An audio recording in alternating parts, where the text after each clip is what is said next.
Hi folks, I'm Ashraf Ingora. I'm a language and soft skill trainer, life business and parenting coach. English breakfast with Ashraf में आज हम cause का fourth video देखेंगे कि इसके किस तरह के कंस्ट्रक्शन सेंटेंसेस के होते हैं। कुछ निगेटिव और इंटरोगेटिव सेंटेंसेस के पहले भाग से कॉज मतलब कारण का बोध होता है और दूसरे भाग से रिजल्ट या परिणाम का बोध होता है। इनकी स्ट्रक्चर्स इंग्लिश में कैसे होती है वो पहले देखें। Principal clause with noun plus that plus adverb clause. Example देखिएगा, am I fool that you can deceive me, क्या मैं मूर्ख हूं कि तुम मुझे धोखा दे सकते हो। He is not an officer that you salute him, वो ऑफिसर नहीं है कि तुम उसको सलाम करते हो। You are not a tiger that you will devour me, तुम शेर नहीं हो कि मुझे खा जाओगे। I am not a child that I believe whatever you say, मैं बच्चा नहीं हूं कि तुम जो भी कहो उस पर मैं विश्वास कर लो। I am not your servant that will come whenever you call me, मैं तुम्हारा नौकर नहीं हूं कि तुम जब भी बुलाओ मैं आ जाऊंगा। कुछ सेंटेंस स्ट्रक्चर ऐसे होते हैं जिसके पहले भाग जो कि प्रिंसिपल क्लॉज होता है उससे रिजल्ट मतलब परिणाम का बोध होता है और दूसरा भाग जो कि एडवर्ब क्लॉज होता है इनसे कारण या रीजन का बोध होता है। इनके स्ट्रक्चर पहले देख लें, उसके बाद एग्जांपल देखते हैं। Noun plus comma plus who plus clause plus verb. Example देखें, the Naxalite who was kidnapped the MLA was killed in the end, वह नक्सलवादी जिसने विधायक का अपहरण कर लिया था अंत में मारा गया। दूसरा एग्जांपल देखिए, the terrorist was found guilty of killing many innocent persons was hanged, वह आतंकवादी जो बहुत से निर्दोष लोगों का हत्यारा पाया गया फांसी पर लटकाया गया। एक और एग्जांपल देखिएगा, the boy who was wrongly accused of terrorism was found innocent and was acquitted. इसका मतलब वह लड़का जिस पर आतंकवाद का गलत इल्जाम लगाया गया था निर्दोष पाया गया और उसे छोड़ दिया गया। The woman who was physically handicapped was begging, वह औरत जो शारीरिक रूप से विकलांग थी भीख मांगा करती थी। Those students who work hard get brilliant success, वे विद्यार्थी जो कड़ी मेहनत करते हैं बड़ी सफलता पाते हैं।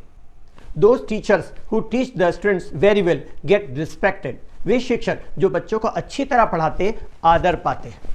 कुछ सेंटेंस स्ट्रक्चर में दो भाग होते हैं, इनमें चूंकि या क्योंकि वाले जो एडजेक्टिव क्लॉज होते हैं उनसे कारण मतलब क्रिया विशेषण उपाधि जिसको बोलते हैं हिंदी में, उनसे कारण या रीजन का, और मुख्य उपाधि जो प्रिंसिपल क्लॉज होता है उसे रिजल्ट का बोध होता है।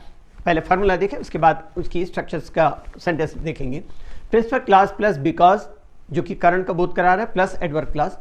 कारण को इम्फेटिकली मतलब जोर देकर के कहने के लिए अनुवाद दूसरी तरह से भी कर सकते हैं, जैसे it plus is plus because plus clause plus that plus clause. Example देखिएगा, he came late because he came on foot, वह देर से आया क्योंकि वह पैदल आया। अब इसको हम दूसरी तरह से भी कह सकते हैं, it is because he came on foot that he came late, इस तरह से भी कह सकते हैं। एक और एग्जाम्पल देखिएगा, he can't walk because he is awfully tired, इसको हम दूसरी तरह कहें, it is because he is awfully tired that he can't walk, इसका मतलब वह चल नहीं सकता क्योंकि वह बहुत थक गया है। एक और example, they abandon the match because it was raining heavily, या इसको दूसरी तरह कहें, it is because it was raining heavily that they abandon the match, उन्होंने मैच को रोक दिया क्योंकि भारी बारिश हो रही थी। एक और एग्जांपल देखें, they often go to the hotel Noorjahan because they love the food there, इसको दूसरी तरह कहें तो ऐसा कहेंगे, it is because they love the food there that they often go to hotel Noorjahan, वे अक्सर होटल नूरजहां जाते हैं क्योंकि वे वहाँ का भोजन पसंद करते हैं। नेक्स्ट एग्जांपल देखिएगा, I didn't get it because it cost too much, इसको हम कहें दूसरी तरह, it is because it cost too much that I didn't get it, मैं उसे नहीं लिया क्योंकि वह बहुत महंगा था। आगे एक लास्ट एग्जांपल और उसके बाद कुछ आगे की बातें दिखते हैं। They got married because they fail in love, इसको दूसरी तरह कहें, it is because they fail in love they got married, चूंकि उन्हें प्यार हो गया था इसलिए उन्होंने शादी की। अब कुछ ऐसे सेंटेंस स्ट्रक्चर्स देखें जिनके दो भाग होते हैं। पहला भाग चूंकि से शुरू होता है, इसे कॉज या कारण का बोध होता है। दूसरा भाग इसलिए से शुरू होता है, इसे रिजल्ट का बोध होता है, परिणाम का बोध होता है। इनके स्ट्रक्चर फार्मूला पहले देख लें, as, since, now that, seeing that, considering that, in as much as, इन सब का अर्थ होता है चूंकि plus adverb clause plus principal clause. Example देखिएगा, as it is foggy we can't go on long drive, चूंकि बहुत धुंध है इसलिए हम लंबी यात्रा पर नहीं जा सकते। एक और एग्जांपल देखें, as he was poor he died of starvation, इसका मतलब चूंकि वह गरीब था इसलिए वह भूखमरी से मर गया। Seeing that we are free today will go to enjoy a picnic, चूंकि आज हम लोग खाली हैं इसलिए हम लोग पिकनिक मनाने जाएंगे। नाउ दैट ही इज जज now that he is a जज ही मस्ट बी ऑनेस्ट, अब चूंकि वह जज है इसलिए उसे ईमानदार होना चाहिए। Now that he is better he may leave the hospital, चूंकि वह पहले से बेहतर है इसलिए उसे वह अस्पताल छोड़ सकता है।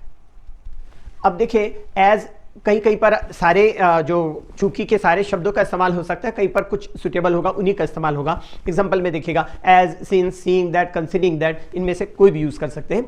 देखिएगा as it is your first offence, या since it is your first offence, या seeing that it is your first offence, या considering that it is your first offence, I excuse you this time, चूंकि यह तुम्हारा पहला अपराध है इसलिए मैं तुम्हें इस बार माफ कर देता हूं। As he is a child he committed such a silly mistake, चूंकि वह बच्चा है इसलिए उसने ऐसी मूर्खतापूर्ण गलती की। As this book on English language is easy everybody likes it, इसका मतलब चूंकि अंग्रेजी पर यह किताब बहुत आसान है इसलिए हर कोई इसे पसंद करता है।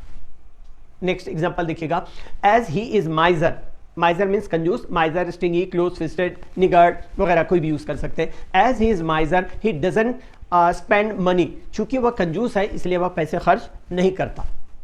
नेक्स्ट एग्जांपल देखें as he is brave he manage to scare the bear away, चूंकि वह साहसी है इसलिए वह भालू को भगाने में कामयाब हुआ। एक और एग्जांपल देखें as he works in the garage his clothes are dirty, चूंकि वह गैराज में काम करता है इसलिए उसके कपड़े गंदे हैं। As he is not educated he got a job as a waiter, चूंकि वह शिक्षित नहीं है इसलिए उसे बैरे की नौकरी मिली। ध्यान दें कि as, since, now that, considering that, seeing that and in that, in as much आदि से शुरू होने वाले अंग्रेजी के वाक्यों में वाक्य के स्ट्रक्चर के अनुसार इनमें से किसी भी उपयुक्त शब्द का इस्तेमाल करना होगा।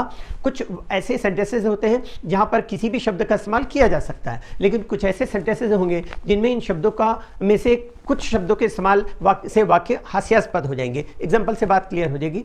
As he was poor he died of starvation, या हम कह सकते हैं since he was poor he died of starvation, चूंकि वह गरीब था इसलिए वह भूखमरी से मर गया। ऐसे सेंटेंसेस में now that, considering that, seeing that ऐसे शब्दों का इस्तेमाल नहीं कर सकते, क्योंकि यहां पर क्या निकलता है चूंकि वह गरीब था। नाउ दैट, अब चूंकि कंसीडरिंग दैट, उसने विचार किया कि गरीब हूं चल मैं भूखमरी से मर जाऊं, इस तरह का सेंटेंस नहीं बनेगा। इंग्लिश के लिए आप मेरे channel English breakfast with Ashraf and soft skill के लिए Ashraf the mover and shaker को लाइक, शेयर एंड सब्सक्राइब करें। कमेंट सेक्शन में कमेंट करें, बेल आइकॉन प्रेस करें और मेरी बुक जरूर पढ़ें। Thanks for watching.